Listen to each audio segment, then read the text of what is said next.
I'm Elizabeth Vowell. Greg has the night off. We start with a story that some of you may find upsetting. Newly released interrogation tapes reveal disgraced ex-deputy Dennis Perkins acted stunned as police first arrested him on charges that shocked our community. Tonight, for the first time, we hear his voice as police ask him about the horrific crimes he committed.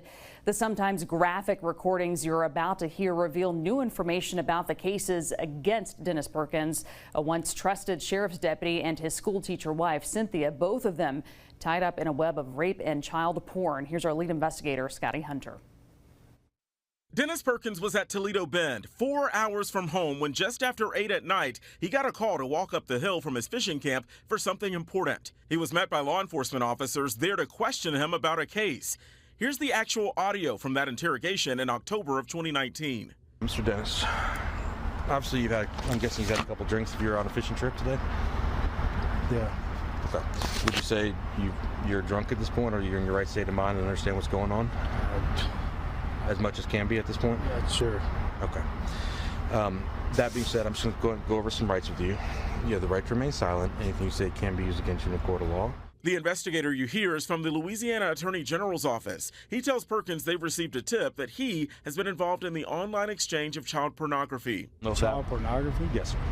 Images of children, basically. The investigator lets him know they already have a mountain of evidence against him and are carrying out search warrants of his electronics and his home in Denham Springs, where they are also questioning his schoolteacher wife, Cynthia. Well, y'all being here means I'm not going back to the fishing camp tonight. Probably not.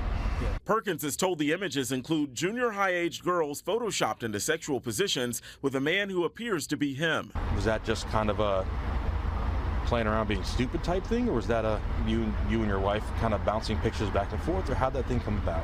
At that point, there's silence. Absolutely nothing said for nearly 30 seconds. I know you got a million things going on in your head, and I know you have a million stories you're rehearsing or explanations you're trying to get straight. Perkins is informed he's going to be brought back to Livingston Parish, where a warrant has been issued for his arrest. But there's still one thing investigators need: his cell phone.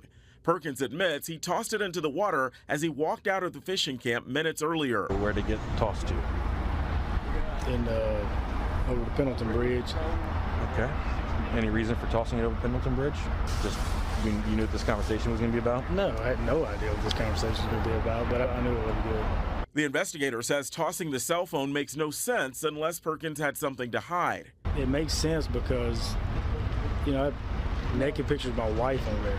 As the questioning continues, you can hear the frustration, perhaps the fear in Perkins' voice. Was the delay not wanting to answer, or just not knowing how to answer?